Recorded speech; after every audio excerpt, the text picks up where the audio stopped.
Baiklah, Assalamualaikum warahmatullahi wabarakatuh. Kami dari kelompok 9 ingin mempresentasikan sebuah makalah yang berjudul Filsafat Fazlur Rahman.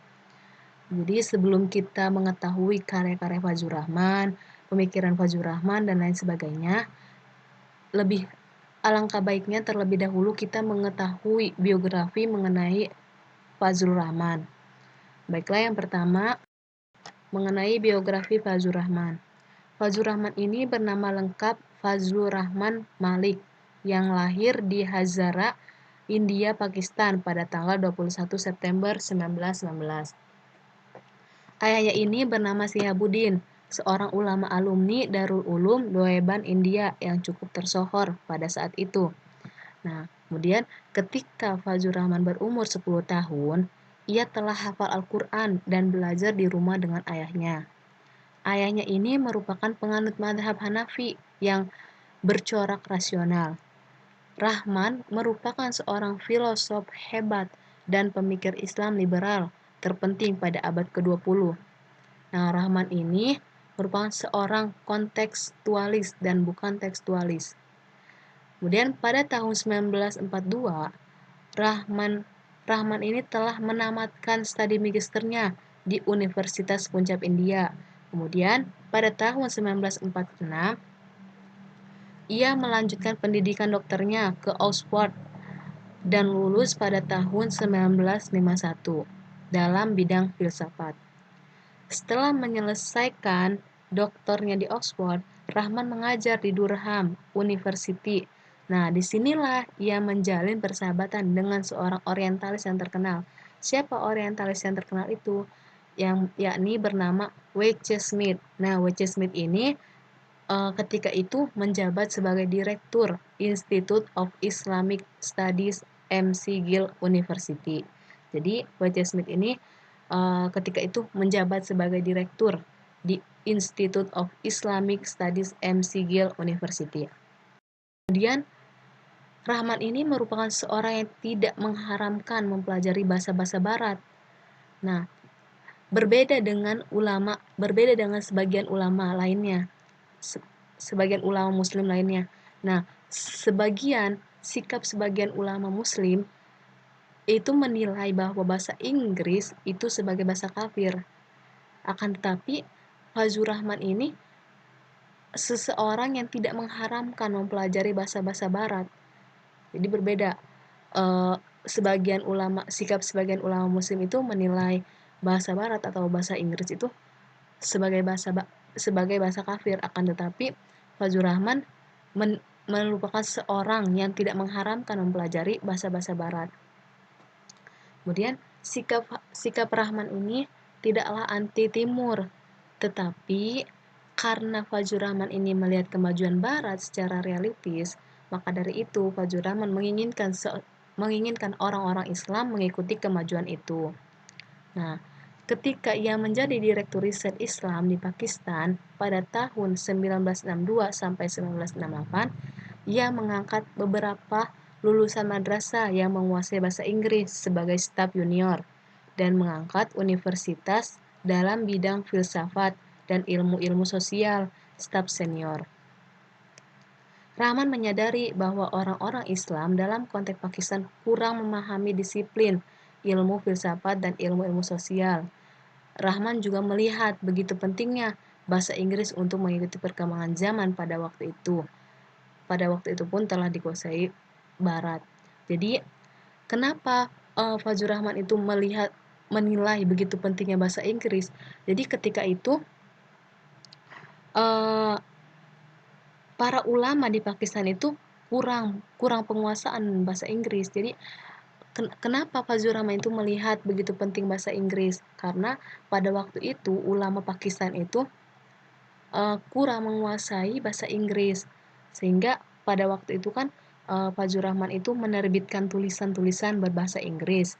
Nah, artikel yang diterbitkan oleh Rahman ini merupakan artikel tentang hadis yang berbicara bahwa hadis merupakan indeks terhadap sunnah Nabi dan harus ditafsirkan secara situasional dan diadaptasikan ke dalam situasi terkini yang diterbitkan dalam bahasa Inggris. Nah, kan harusnya itu diadaptasikan gitu tuh, ditafsirkan. Itu kan artikelnya kan berbahasa Inggris. Akan tetapi tidak ada tidak ada apa ya? Tidak muncul gitu tuh, tidak muncul kritikan, kan di situ kan disuruhnya diadaptasikan, akan tetapi tidak muncul kritikan dari para ulama. Nah, dari fakta inilah Fajur Rahman menilai bahwa bahasa Inggris dan bahasa Arab itu sangat diperlukan sebagai instrumen untuk memahami Islam. Jadi dari sinilah Fajur Rahman itu melihat begitu pentingnya bahasa Inggris dan bahasa Arab untuk mengikuti perkembangan zaman yang pada waktu itu. Kemudian ada pun karya-karya Fajur Rahman yang sampai ke tangan kita dan sudah diterjemahkan dalam bahasa Indonesia. Nah, karya-karyanya adalah Islam, tema-tema pokok Al-Qur'an, Al-Qur'an sumber ilmu pengetahuan, Islam dan modernis, kontroversi kenabian dalam Islam, kebangkitan dan pembaruan di dalam Islam. Dan adapun pemikiran filsafat pendidikan Islam. Pemikiran filsafat pendidikan Islam ini dapat didekati dari 3 sudut pandang, diantaranya itu filsafat pendidikan Islam yang berdasarkan Islam, filsafat pendidikan Islam tentang pendidikan, dan filsafat Islam mengenai pendidikan Islam.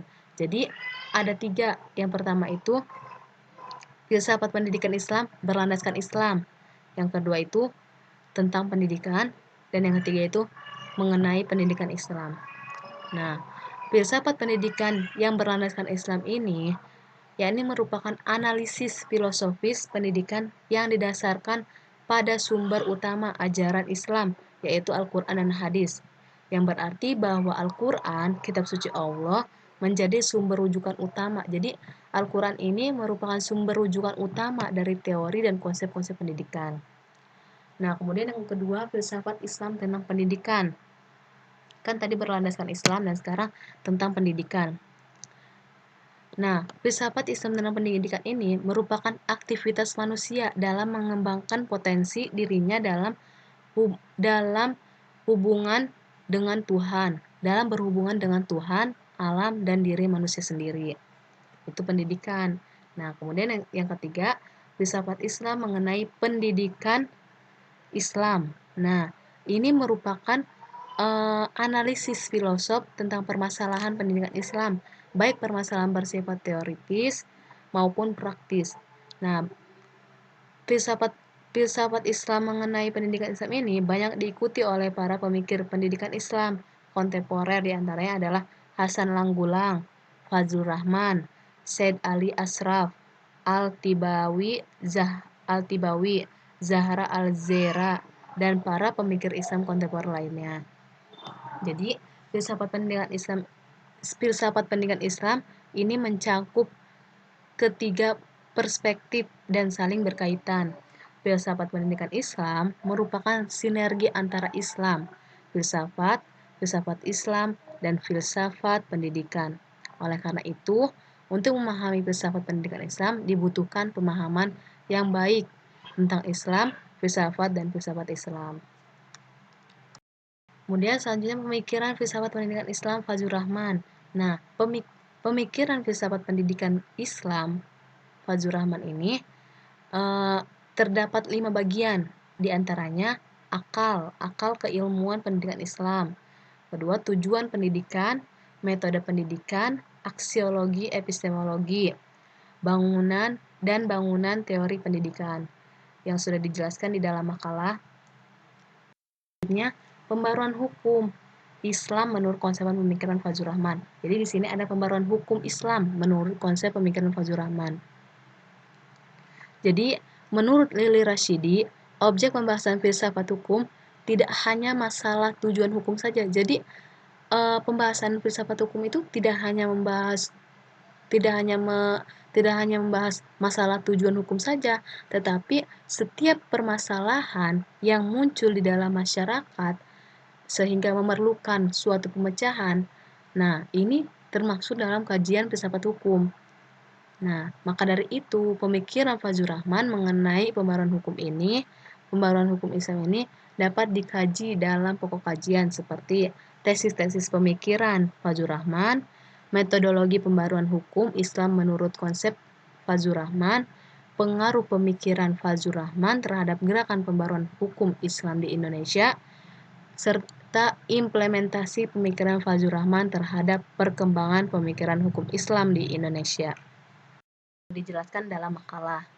Kemudian, perlu kita ketahui bahwa terjadinya pembaruan hukum Islam ini dikemukakan oleh N.J. Coulson. N.J. Coulson ini pemikiran itu sejalan dengan konsep pembaruan hukum Islam yang dilaksanakan oleh kaum modernis Indonesia. Kaum modernis inilah yang berusaha dengan sungguh-sungguh untuk melakukan reinterpretasi terhadap pemahaman, pemikiran, dan pendapat tentang masalah keislaman yang dilakukan oleh pemikiran terdahulu untuk disesuaikan dengan perkembangan zaman. Jadi, perlu kita ketahui, pembaruan hukum Islam di sini yang diperbarui itu Yang diperbarui itu adalah hasil pemikiran atau pendapat. Jadi pembaruan hukum Islam Fazlur Rahman ini yang diperbarui itu adalah hasil pemikiran dan pendapat, bukan memperbarui atau mengubah apa yang terdapat dalam Al-Quran dan Sunnah. Jadi di sini kan pembaruan hukum Islam. Pembaruan hukum Islam di sini yang diperbarui itu adalah pemikiran dan pendapatnya, bukan memperbarui atau mengubah apa yang terdapat dalam Al-Quran dan Sunnah. Itu kan nggak boleh ya, bukan kayak gitu. Oleh karena itu Fazlur Rahman sangat percaya akan kebenaran yang diwahyukan Allah Subhanahu wa Ta'ala dalam Al-Quran. Jadi Fazlur Rahman ini merupakan filosof yang sangat percaya akan kebenaran yang diwahyukan oleh Allah Subhanahu wa Ta'ala dalam Al-Quran. Jadi filosof yang percaya Al-Quran gitu dan sunnah-sunnah Nabi. Mungkin cukup sekian penjelasan dari kami, kurang dan lebihnya kami mohon maaf karena kami masih dalam tahap belajar. Selamat menjalankan ibadah puasa untuk kalian semua. Semoga menjadi berkah. Kami harap untuk hari ini menjadi lebih baik lagi dari sebelumnya. Baiklah, sekian. Wassalamualaikum warahmatullahi wabarakatuh.